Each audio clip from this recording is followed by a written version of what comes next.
take action and fail faster than you ordinarily would have. I really kick myself sometimes when I think about something. If you thought about something for 3 months, you just lost 3 months of your life. You're better off trying it and failing rather than thinking about it. So what I would tell people is I'd rather you fail than think about whether you could succeed.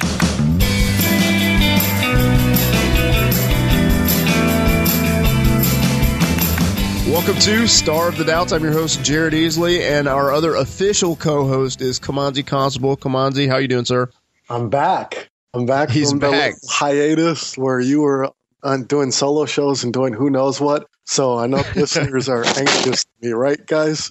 Well, in fairness, you had to take a trip to Wisconsin. We won't get on a tangent there, but glad you're back. Glad things are going well, and we're all excited about 2015. And today I'm excited to talk to Chris Krimitsos. He's passionate about helping grow the Tampa Bay Business Owners group and other eMarketing groups. He's a speaker and trainer. He's an entrepreneur. But Chris has done some amazing things in Tampa, and we're going to get to that today. Chris, welcome to the show. Yeah, thanks for having me on, Jared. My absolute pleasure. So, Chris, we always ask everybody the same question. You've heard the show. I think you know this is coming. The icebreaker is, what is the best concert that you have ever been to? Okay, so I'll preface this because I don't go to a lot of live concerts. But the best one I have personally attended was Michael Bublé in concert just a few years ago, and that was probably because I got to enjoy that with my wife, and he is one of the best showmen. Now, I ask my friends this question because I'm a very inquisitive person, and the person that comes up more often than not is if anyone's ever been to a Prince concert, they will say that Prince was the best live act they've ever seen. All right. I have not seen Prince live, but I've seen him. I remember he did the Super Bowl a few years back, and that was pretty cool. Yeah. Hey, Chris, have you listened to any Taylor Swift? Actually, believe it or not, I'm a huge fan of Taylor Swift. I would like to see her live in concert. Thank you. Chris, you are my new best friend. Yeah, I love Taylor Swift. So when she came around town, I could not get tickets. And as Jared knows, I know a lot of people. I even asked people that worked at radio stations if they had any extra passes. And they're like, look, dude, you got to get tickets when those things come out. And she must have had like 8 touring trucks with her. And I remember Rihanna had come to town a week before, and she couldn't sell out the concert. But Taylor, you could not get tickets. It was the hottest ticket in town. That's amazing. You hear that, Jared? I believe it. She's a show woman, or she knows how to put on a show. She's just amazing. So, Chris, we're going to do... I know that hurts, Jared, but that's how I feel. Chris, we're going to move on now to a little bit of finish this sentence. Are you ready? Go ahead. You sure? Yeah. All right. Speed networking is productive when put in the right framework. So, Chris, you do a lot of speed networking. Why do you do that? Well, we do speed networking twice a year and then at special events. So there's different kinds of speed networking. So most people, when they hear speed networking, the very first thing they think of is speed dating, because that is the most popularized version of speed networking is speed dating. And there's different ways to do speed networking. You could do it chair to chair, which is very difficult because one side has to move while half the people talk in the room and it's too loud. We do a very unique version of speed networking. I actually had an actuarial out of Wells Fargo, a friend of mine, create a formula where we do it in round tables of 7 tables of 7, and you get a little card that tells you what table number you go to next, where you never meet the same person twice. And then I prompt the questions of what we're about to answer. So instead of pushing yourself, what I'll tell people is it's 10 seconds, tell them who you are, what you do. And then the very first question I'll put is like an icebreaker, like you guys just asked, what's a favorite concert you've ever gone to? And then the second question I will tell them to answer at this roundtable speed networking format would be, tell us how you helped someone with your business. What was the situation and how did you help that person solve their issue? So if you direct speed networking in a very different fashion, it's extremely productive. And it's a way where you can meet 40, 50 people. And out of those connections, you're going to make 2 or 3 strategic alliances, which could be worth quite a bit of money and time for someone. And Chris, I've heard something recently from a woman named Vanessa Van Edwards, and she's kind of like a body language expert. And she was saying when it comes to networking and stuff like that, the reason why it's not a success is because people are too boring. They ask the same questions. They ask boring questions because you're the expert. Is that what you find? Do people just need to ask better questions? Yeah, better questions, but it's you're being forced into a forced, social, awkward, intimate moment. That's really what networking is for most people. And most of us do not like meeting new people without having a reason to go in there. So you really got to know how to pick and choose your battles. The way I built my network was by creating value by hosting meetups. And I became the leader of those meetups. So for me to build my network was a lot easier because I was in front of the room. But then I helped connect the room and we became a family. And if you could do that, then everybody lets their guard down. So when you go into a network, the best way to meet people is if someone else is introducing them to you. Now, if you don't have that, you haven't built up your network enough to have another person introduce you to, what I would do back in the day when I really didn't know a lot of people, I would meet one or two other young guys like myself that were starting out, but they were really good people. Like integrity was key for me. And then I would say, look, let's go network. Let's do this. I said, do me a favor. When you meet someone, can you introduce them to me? And when I meet someone, I'll introduce them to you. So then we would pass people back and forth to each other. At the end of the night, we knew the whole room and everybody thought we were the ones running the event. That's a smart strategy. I only needed one other. It was really like in dating. What do you call it? It was a wingman, a wing person. Chris, I'm glad you brought up meetups because we're absolutely going to talk about that. Before we get to that, you told me a story once. I was in Tampa. I visited one of your meetups. You were gracious enough to invite me to come out to that. And I remember afterwards we had dinner and you told a story that, and I later saw the video of this. It just blew my mind. How you used to have a TV show and you were featured on the news around the world. This was several years ago. It was like a Jerry Springer style fight that broke out on your local TV show. So you got to share that story. I think it's too cool. Well, it was a political debate show. And what I would do is find, back then, Craigslist was like the be all for the internet. You could find pretty much anything you wanted. You still can in some ways, but you can't find, I used to find talent on Craigslist. And I found this radio guy out of a couple counties over. And he was a hardcore Republican. Then I found the guy that was a pretty big Democrat. He happened to own the world's famous Mons Venus strip club here in Tampa, and he's also a politician. He runs every year. Never wins, but he runs every year for something.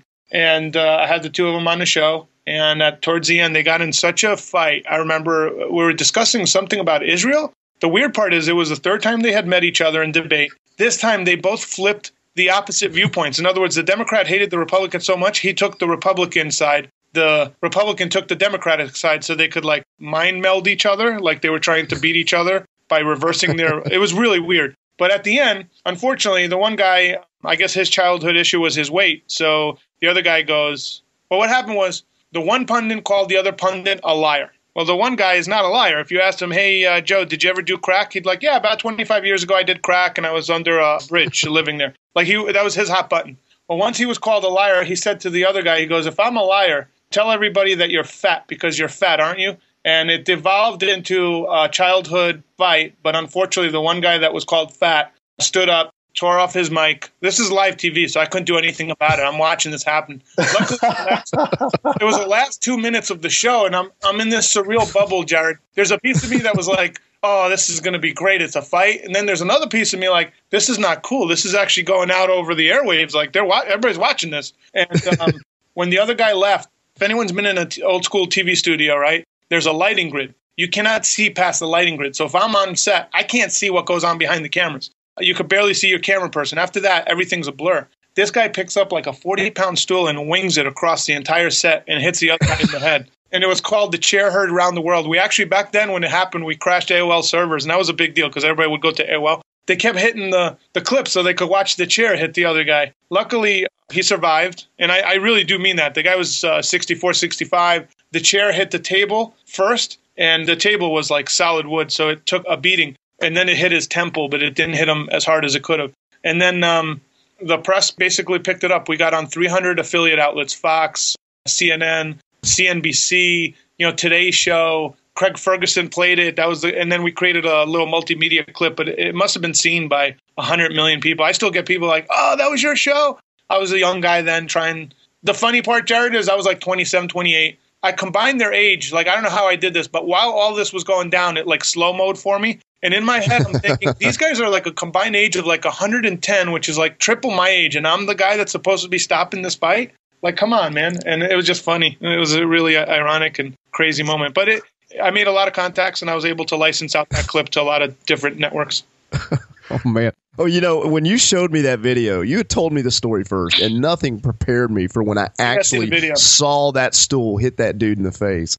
And I'm going to put that in the show notes because it blew my mind. I was like, I can't believe, I don't know how I would react if something like that happened right in front of me, especially on live TV. Pretty, and it was the only time my director hit the mark on like putting our logo last 5 seconds. You guys know how production could be different. It was the only time this guy did everything right. Like the only time was when chaos hit. And all the news networks were like, did you plan that? Because it was like, it looked like we couldn't have planned it better, but it was all real. I mean, you don't plan for someone to, almost kill a guy with the chair. They thought we staged the whole thing. I was like, nah, I can't stage someone getting up. But anyways, I got other stories for another day, but crazy stuff. Wow. We had a lot of fun at that show. It was a great concept.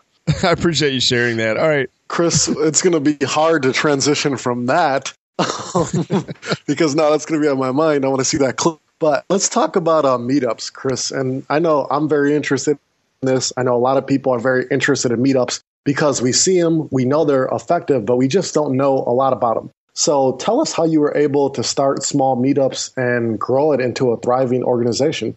Well, Meetup.com, just for people that don't know, started back in when Dean, what was the guy's name from Vermont?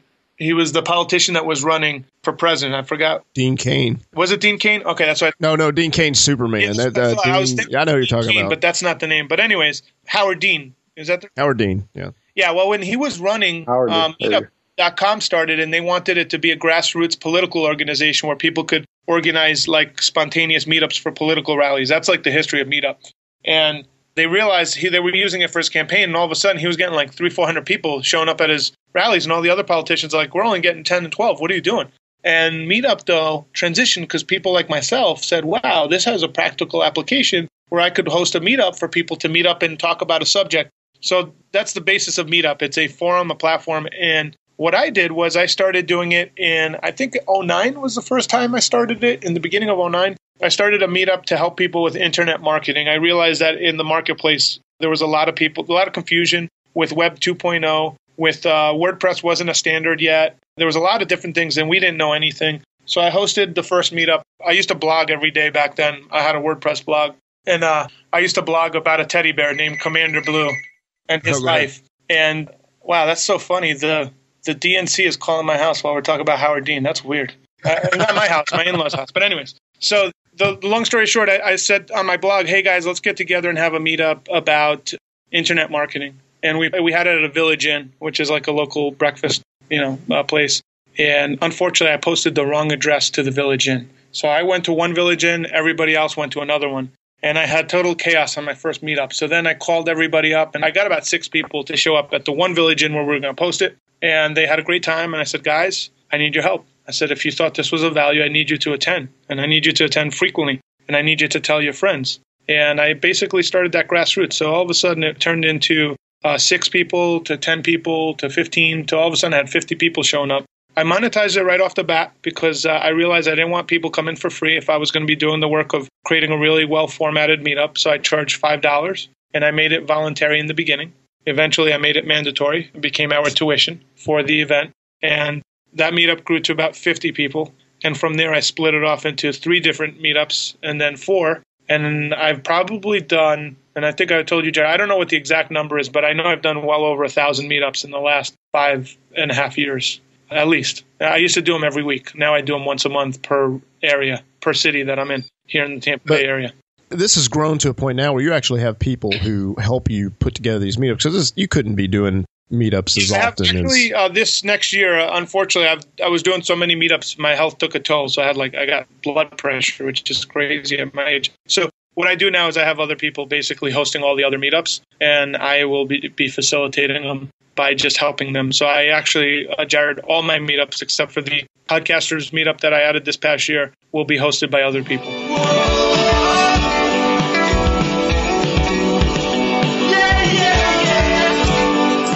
Okay, so this is interesting. So for someone who's listening and saying, hey, similar to what Kimanzi said, I believe Meetups is a great way for me to start growing my network in 2015. What advice do you have for someone who wants to start their own?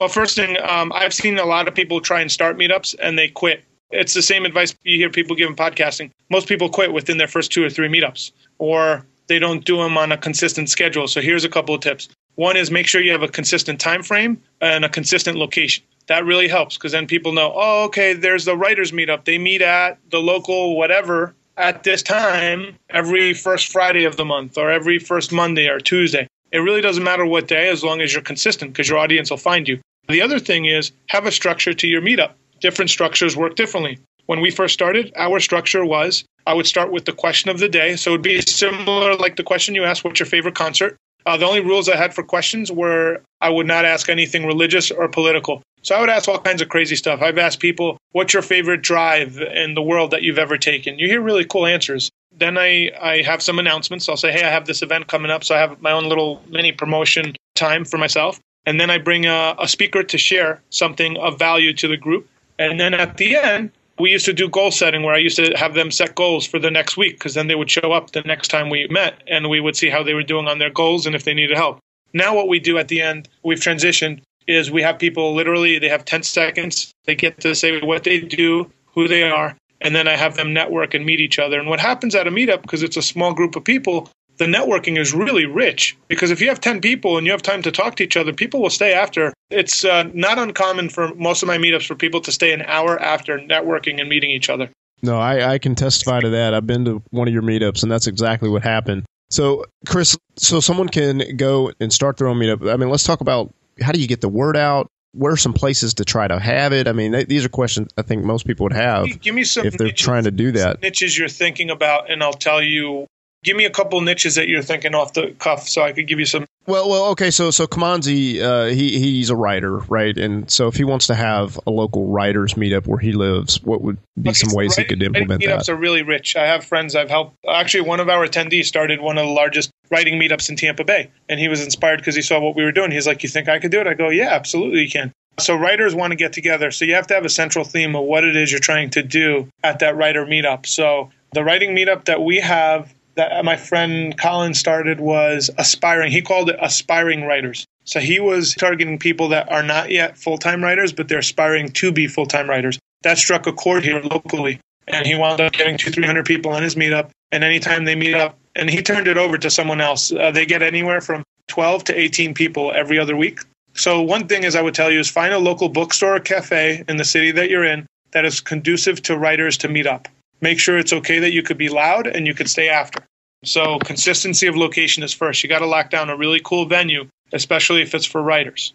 Then create a format. What's the format? Remember, everybody is showing up. They don't know what the format is, and they're apprehensive of even showing up because they're kind of scared. Who am I going to meet up? What's the format? Is it going to be easy for me? So you want to make it easy for people to connect. So the first thing you do is you have someone at the registration table, welcome them, give them a name tag, welcome to the group, and introduce them to someone that's already there. And then you start your meeting, and your meeting has to have a subject. So if it's writers, every month, you should have some kind of subject that they're going to learn about. So writers want to know about self-publishing. They want to know about how to get more clients. So you focus it on, 2 or 3 core concepts. And then when you meet them, you have to always preface that it's important that they're loyal to the meetup. In other words, if they don't attend, this meetup cannot be possible. If that message is not shared, then they don't show up. They just show up whenever they want to learn one topic instead of creating a community. That's really key. Very interesting. No, that's well Chris, said. Well, let me ask you, Chris, what are some common mistakes that people make when they're running meetups? They're very unprofessional. And what I mean by that is they'll set it up at a bar. Unless it's a dating or if it's a meetup around a subject, okay, where people want to learn, because a lot of meetups are educational, then you don't have it at a bar. That's mistake number one, because what happens is the noise of the bar crowds it out. People are talking, but sometimes the meetup host thinks, oh, this is great, look at them talking. But the people, because I ask people all the time, how was your meetup? And when they go to other meetups, they'll tell you it was confusing, it was disorientated, it was at a bar, I only met one person, I really don't know if I walked away with anything. A really great group of people, but I guarantee you many times they won't show up again. So what happens with those bar meetups is they have a lot of new people coming through all the time. But in order to create a base, Tony Robbins said this, you got to go deep and wide. And what he means by that is you got to have deep connections with these people. And if you know a lot of people and you have deep connections with a lot of them, you could succeed really easily because of that deep connectivity that can be created at a meetup with a lot of different people. You get a lot of diverse people showing up at a meetup. So, Chris, you've been doing this for a while now. So you have consistently, a large group or reasonably sized group that's coming to these meetups. But for someone who's starting out, how are they going to promote that? You mentioned meetup.com. Are you using Eventbrite or Facebook? Like, how do you use Facebook? Well, Eventbrite I wouldn't use unless I would use Eventbrite if I knew I was going to have a decent amount of numbers, because people look at how many people are registered. Eventbrite has an algorithm. It'll put an event up if it has like 20 people registered. So I'd only use Eventbrite if I know I'm tracking some good numbers to get it up on their event listing. They have a service where they list it. But I use Facebook mainly. And what I do with Facebook is I invite people to a meetup, just create an event and I invite them. And then the link I put in the event description is my meetup link. So then they could go register at the meetup, or they could come through the Facebook event. Either one of those two is basically what I do. And then I also invite people that are subject matter experts, and they tend to have their own followings. And they'll also blast out a little email or a tweet or a Facebook, oh, I'm speaking at XYZ meetup. I'm so excited. And then their base is like, wow, I didn't know we have a meetup in our town about XYZ. If it's about writers, I would go to every local independent bookstore. I would see if I could put it up on Panera Breads and Starbucks, and I would post. If anything is about music, audio, or podcasting, I would post signs up at Guitar Center or Sam Ash. And the main thing is when you're posting up on those places, and make sure you have no prices on your flyer, because they won't put it up there if you're charging on the flyer. If you just have, hey, go to the online to come find us, then they'll go to the link and they'll find out that it costs whatever amount. Are a lot of those stores willing to do that? They are. If it's community-based, they are. And if you have a charity, we have a lot of charity in a lot of our different meetings. So if it has a community base and some kind of charity aspect, they will put it up there for you. And also, Jared, believe it or not, chambers of commerce, if you have relationships with any of them, if you're filling a need that they know that their audience needs, like a small percentage, 5 or 10%, they'll put the listing up on their web. They'll have like bulletin boards and they'll post it up there. And I get a lot of people from various chambers that want to learn about different subjects. That's interesting. So you just contact the chamber and say, we're doing this? Because I've been doing this for so long, I've built up those relationships. So I'll call my friend and say, hey, well, how does it work? And they'll tell me, and then I'll just follow their rules. No, that's interesting. Okay. Chris, I've heard some really good things about the Tampa Bay Business Owners group. Could you tell us about that?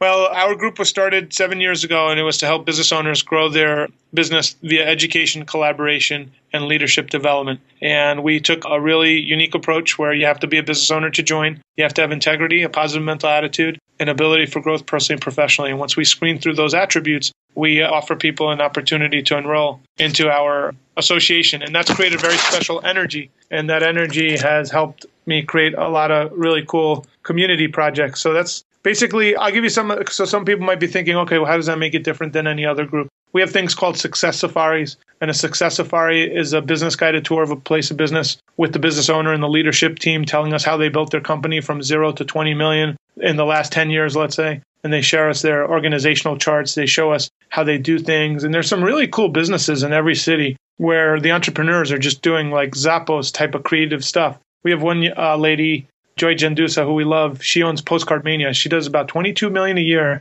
in postcards. I mean, that's really hard to do when you think the average order is like 5,000 postcards for a couple $100. She installed her own like local Buddy Brew coffee. So she has her own little coffee station, or Kawa Coffee. She has her own coffee station. She has yoga. She has her own gym for her employees. I mean, she does all kinds of stuff. She allows early young moms to bring in their kids if their job does not require them to be on the phone. So the graphic artist could bring in their children and raise their kids in the office as long as they get their work done. Pretty cool stuff.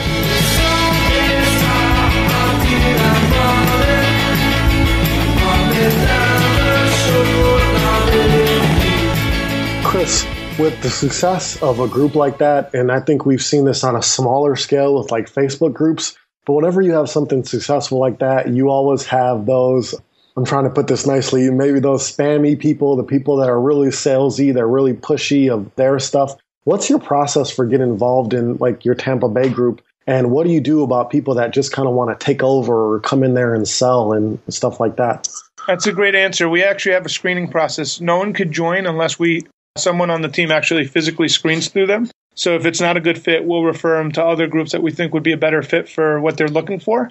If someone's looking for lead generation, we're not the group for them because, like you said, their desperation to get business actually impacts the group. So we actually refer them elsewhere. So we're looking for business owners that are looking to collaborate and looking to build their businesses with each other as a peer network. So we don't allow anyone to join online. They have to be screened by myself or someone on the team. And once we screen them, we allow them to join or we refer them elsewhere. And we also have a rule on like network marketing. Even though we believe in it, we think it's great. It just doesn't fit our model as a business owner. We see them as independent contractors that tend to be heavy on sales. So we have a couple of rules on certain things that are not allowed to, certain industries or pockets not allowed to join the group, only because it's not conducive with our mission statement. Wow. And I would imagine you figured this out by doing it over several years. Yeah, we almost lost the group in our first year, Jared, because of what, Kimanzi just said is we had people that had their own agendas. And I lost like half the group within a 6-month period, and they all gave me the same feedback. So I quickly installed rules in place not to go under so I could be intact with the vision I told everybody. And it was tough, but I'll tell you, it pays off now because I got people. We grow by word of mouth mainly at this point, and it's because we did a lot of hard work in the first 5-6 years of establishing the group. Man, no question. I mean, I just had Neil Gilarte on the show, and I mean, he's just a raving fan of the Tampa Bay Business Owners group. And he was just saying, I moved from Orlando to Tampa, and I needed a network, and I was able to find this group, and this has been the solution to my problem. So, and now he's not the only one saying that. A lot of people are saying that. So, congrats on that. You have amazing speakers that come, whether it's to your events or your meetups. How are you able to bring in such great quality speakers? I imagine you also have some kind of filter in place to prevent just anybody who thinks they can speak versus someone who really has great advice and insight to share. So in the beginning, I used to just tell people, I used to help them create their PowerPoints with them because I knew what the audience wanted. Because when you run meetups, people tell you what they want all the time if you're actively listening. And because meetups are so intimate, you eventually know exactly what you need in a presentation because people are telling you, this is what I need. Can I learn this? Can you have someone do that? So I would go back and forth with a lot of presenters in the early days and just help them build their PowerPoints, tell them, look, you need more visuals. Your visuals just don't work. You need a couple of technology tools so they could walk away with a tool that they could implement right after the presentation's done. So eventually, we had too many speakers come in. I couldn't handle the flow because we had so many events. We created a speaker placement program where the members that have been speakers in the past sit in a room and they grade the people that want to present. Or we have members that are presenting at a national conference and they need a second opinion, right? So this is one of the few places they could go to and they get a second opinion from a group of fellow members. It's done with a lot of love, but it's very brutally honest. And we do a thumbs up if the presentation's ready to go or not just yet. We don't do thumbs down. We don't believe in that. So then I deliver the feedback and then I tell the person, here's the feedback that your members gave you. You need to fix X, Y, and Z. And once that's fixed, we could proceed and I'll have you come back to the speaker placement program. And then once they give you the green light, we'll figure out where we could have you present or I'll refer you to other groups looking for speakers because I think this presentation is really great. Well, that would definitely keep out the riffraff, so to speak. So that's a good strategy. All right, Chris, before we wrap up, I've got one other question here. Is you are currently doing meetups, but the meetups actually funnel people into other things that you're doing, like larger events. What's that process like for your meetups leading into events? Okay, I'll give you an example. This past year, we launched the Tampa Bay Business Symposium, and I rented a 20,000 square foot facility. And just off the bat, the food cost was like $18,000, just food, And then they charge you per electric outlet was like, I don't know, it was like $75, $100, something like that if anyone wants to hook into electric. So it's like all these expenses. So now I'm like, okay, how do I work this backwards so this is a success? Well, I set a goal of I got to sell 400 tickets. We set the tickets at $59. And then what I do is I'll go into my meetup system and I'll ask your meetup is your grassroots. So think of it as your meetup is like an extension of you because those are the people that care for you. They love you. And I ask the people in my meetup, what associations are you a part of that I could partner up with that could be part of this event? And I will give them, a discounted rate on a vendor booth so we could promote that association. And I will, in return, though, I need them to promote this event. And I'll put their logo on the postcard. So we wound up getting something like 18 associations. And everybody at the meetup, they buy tickets. I'll give them a coupon code of like $10 off. So they get a $49 ticket, includes lunch for an all-day event. And all of a sudden you're selling your meetup. Let's say you'll sell 50 to 100 tickets, depending on how big your meetup is. So now you have a baseline. You sold your first 50 or 100 tickets. Those are your hardest. And then after that, you just go to the different associations that your meetup friends invite you to. Like I said, they'll be my wingman or wingwoman. They'll say, hey, come to this lunch. I could introduce you. They introduce me around, and then you just start selling tickets every day. You got to focus on selling 4, 5, 6 tickets. We sold 425 tickets for the Business Symposium. It was a huge success. We had 60 vendor booths. We had 4 signature sponsors, and it was our biggest event to date, and it's thanks to all the connections I made at the meetups. I love it. Chris, congrats on that. All right, so as we wrap up, who is doing something that interests you? Who's doing something that interests me? In just anything? Yeah, it can be anything. Right now, my buddy Jeff Schneider, who's in the group, interests me. He was on our cruise this past year, and he was talking about diversifying your investments.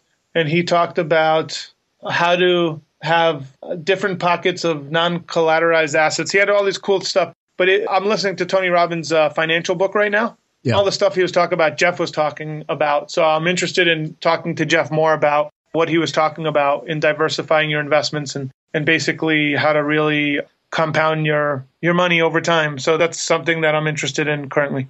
Hey, Chris, would you also give a quick plug for Katie and what she's up to? Oh, yeah. My wife has an amazing podcast called Biz Women Rock, B-I-Z, Women Rock. And she interviews amazing women all over the country about how they built their business, how they overcame, the pitfalls and what they're struggling with now or what they're doing really well now. And it's really well received. She's got over 105 countries or something of women that listen to it. Earlier today, she was on a Skype call, and the girl she was talking to was in Nigeria. So I don't even know how she gets all these people come to her. It's just pretty amazing how podcasting has opened her up to a global community. And she has a cool Facebook group called BWR, which stands for Biz Women Rock Connect. And she has over 2,100 women, and she just started it literally 10 months ago. No, 11 months ago. Yeah, she's got over almost 2,200 women, and they talk, they help each other. It's just amazing. And her page has blown up. She's done a great job with it. So I suspect 2015 will be an enormous year for the Business Women Rock community. I have no doubt. And Katie, I mean, she spoke at the podcast event that we did in Orlando and just absolutely crushed it. So I love what you guys are up to. Really appreciate the two of you. So, Chris, you've given us a lot of yumminess all episode. And I definitely want to connect with you, and I know others do. So tell us where we can connect with you online. The best way is you could send me an email, actually. I'd rather talk to people directly. If you send me an email, Chris, CHRIS, at tbbo.org. TBBO stands for Tampa Bay Business Owners, so it's tbbo.org. Send me an email or find me on Facebook. I love talking to people and getting feedback about anything that they need help in, but I put in a lot of time in meetups. Actually, the one tip I'll give you at the end here, both of you, is there was times when I had, let's say I was averaging 30 people showing up every week, right? And I remember once I planned the meetup and I didn't realize it was like Veterans Day or it was like a national holiday or something. And since I already had it on the books, I showed up because I was like, people might show up. And I'd have like 6 people show up.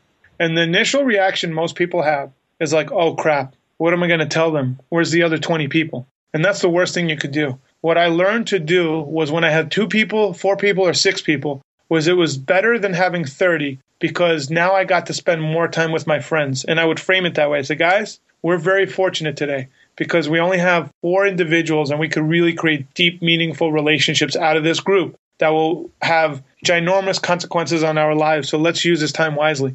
And Jared, I know for you, you've been to meetups where there weren't a lot of people in the podcasting space and you made relationships that have carried you to great heights with what you're doing. And if you weren't at that meetup having a good time, it wouldn't have happened. Man, that's well said, Chris. What you're doing with meetups is really fascinating to me because I personally have seen how they can have an impact in someone's network and in their business. So I really appreciate that. Do you have any final thoughts for the listeners? Take action and fail faster than you ordinarily would have. I really kick myself sometimes when I think about something. If you thought about something for 3 months, you just lost 3 months of your life. You're better off trying it and failing rather than thinking about it. So what I would tell people is I'd rather you fail than think about whether you could succeed. Chris, I definitely want you to succeed and happy to help you any way I can. Thanks for being on the show and best wishes to you and the Tampa Bay Business Owners. Thanks, Jared. Thanks, Kimanzi. Yeah. Nice to meet you, Chris. Same here. Bye, guys.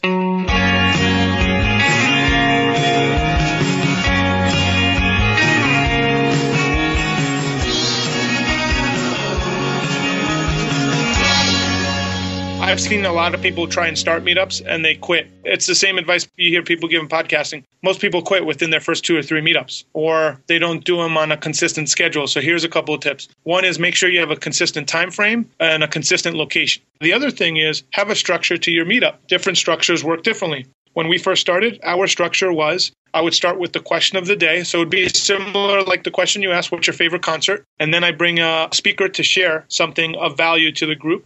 The networking is really rich because if you have 10 people and you have time to talk to each other, people will stay after. It's not uncommon for most of my meetups for people to stay an hour after networking and meeting each other.